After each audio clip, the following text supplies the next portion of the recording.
अस्सलामुअलैकुम। हम आपको अपने YouTube चैनल की एक और वीडियो में खुश आमदीद कहते हैं।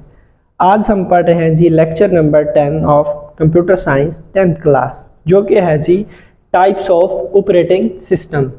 जितने भी आजकल जो डेली लाइफ में ऑपरेटिंग सिस्टम यूज़ हो रहे हैं, इनकी 4 टाइप्स हैं। पहली टाइप है जी हमारा रियल टाइम ऑपरेटिंग सिस्टम, दूसरी टाइप है जी एम्बेडेड ऑपरेटिंग सिस्टम और तीसरी टाइप है नेटवर्क ऑपरेटिंग सिस्टम। चौथी टाइप है जी मोबाइल ऑपरेटिंग सिस्टम।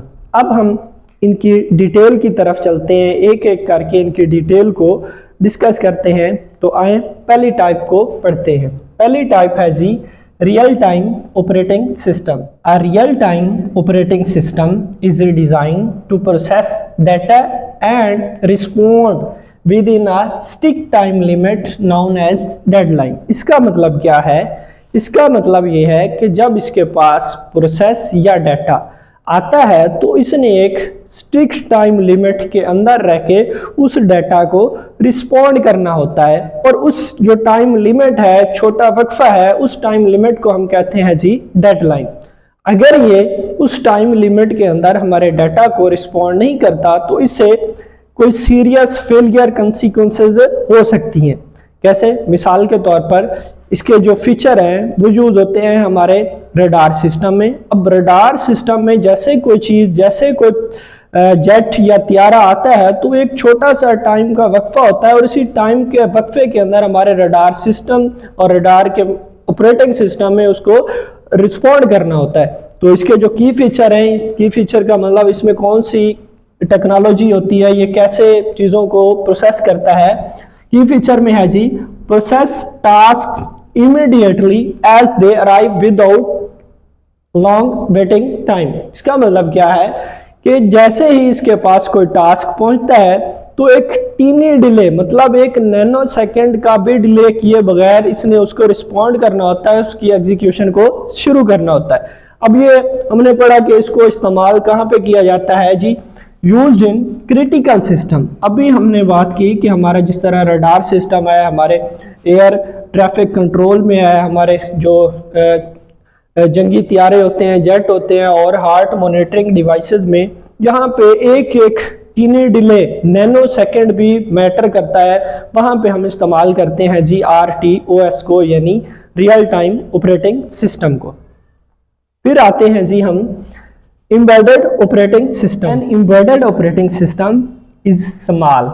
स्मॉल का मतलब यहाँ पे क्या है? स्मॉल का मतलब ये है कि इसके जो नंबर ऑफ फंक्शंस होते हैं, नंबर ऑफ टास्क्स होते हैं, वो बहुत कम होते हैं। And highly efficient operating system build in to a specific device to control only the function it needs. मतलब कि वो तमाम फंक्शन जिसके लिए इस ऑपरेटिंग सिस्टम को बनाया जाता है, ये सिर्फ उसी फंक्शंस को, उन्हीं फंक्शन को परफॉर्म करता है, उनसे हट के इसको जनरल पर्पस कंप्यूटिंग के लिए हम यूज़ नहीं कर सकते। फिर आते हैं जी इसके की फीचर के ऊपर। Uses very little memory and power and is often stored permanently inside a device. वो कहता है ये बहुत थोड़ी मेमोरी और पावर को यूज करता है। क्यों? क्योंकि इसके जो नंबर ऑफ फंक्शंस होते हैं, नंबर ऑफ टास्क होते हैं, वो बहुत कम होते हैं। अब कहाँ पे इसके इस्तेमाल किया जाता है? हमारी होम अप्लाइंसेस में, जिस तरह हमारी वॉशिंग मशीन होगी, हमारी जूसर मशीन्स होगी। अब उनके लिमिटेड टास्क हैं और उन्हीं टास्क को उन्होंने परफॉर्म करना होता है। फिर प्रिंटर्स की बात करते हैं, स्मार्ट टीवीज की बात करते हैं, और ATM मशीन्स की बात करते हैं। इन सब चीज़ों में हमारा जो ऑपरेटिंग सिस्टम यूज होता है वो है जी हमारा एम्बेडेड ऑपरेटिंग सिस्टम। फिर आते हैं जी इसकी तीसरी टाइप्स के ऊपर, जो कि है G network operating system. A network operating system manage and supports multiple computers connected through a network. मतलब क्या है? मतलब इसका ये है कि ऐसा ऑपरेटिंग सिस्टम है जिसमें हम मल्टीपल कंप्यूटर्स को, जिस तरह लैब्स के अंदर एक दूसरे के साथ कनेक्ट कर देते हैं। और एक दूसरे के साथ हम उनको क्यों कनेक्ट करते हैं? मिसाल के तौर पर स्कूल की लैब्स की बात करते हैं, वहाँ पे एक सिंगल सर्वर होता है जहाँ पे हमारी स्टोरेज डिवाइस होती है, एक सिंगल प्रिंटर होता है। तो हम इस ऑपरेटिंग सिस्टम को यूज़ करते हुए उस लैब के तमाम कंप्यूटर को एक दूसरे के साथ कनेक्ट कर देते हैं ताकि वो सेम सर्वर सेम स्टोरेज को यूज़ कर सकें और प्रिंटिंग के पर्पज़ के लिए सेम प्रिंटर को यूज़ कर सकें। इसके की फीचर की बात करते हैं जी।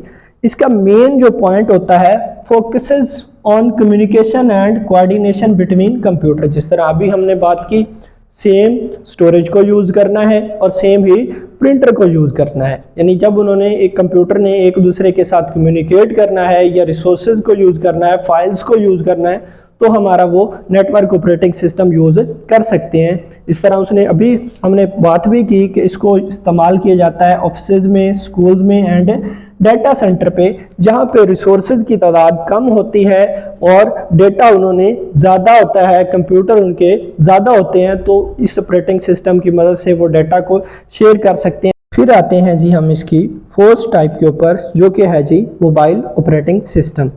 मोबाइल ऑपरेटिंग सिस्टम क्या है?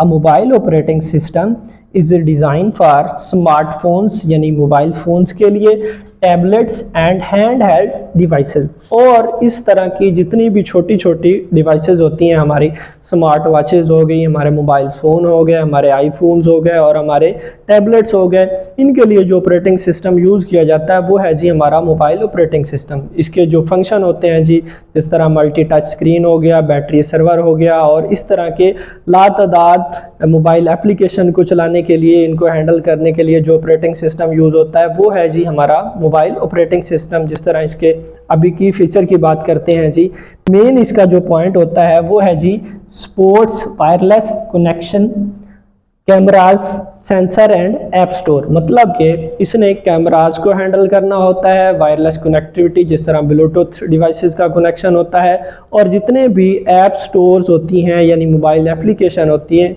उनको जो हैंडल करने के लिए हमारा ऑपरेटिंग सिस्टम होता है वो होता है जी मोबाइल ऑपरेटिंग सिस्टम।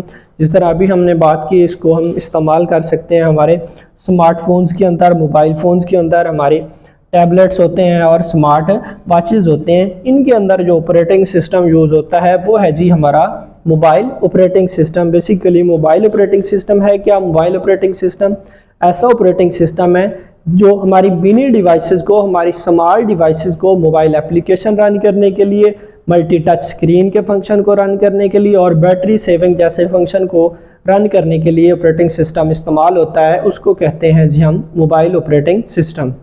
ये था जी आज का हमारा टॉपिक्स, जो कि था types of operating system in 10th class computer science, जो आज हमने पढ़ा, हमने सीखा। उम्मीद है आपने इसको समझा होगा, सीखा होगा। हमारी वीडियो अच्छी लगी होगी। अगर हमारी वीडियो अच्छी लगी है तो हमारी वीडियो को लाइक करें, हमारे चैनल को सब्सक्राइब करें। शुक्रिया।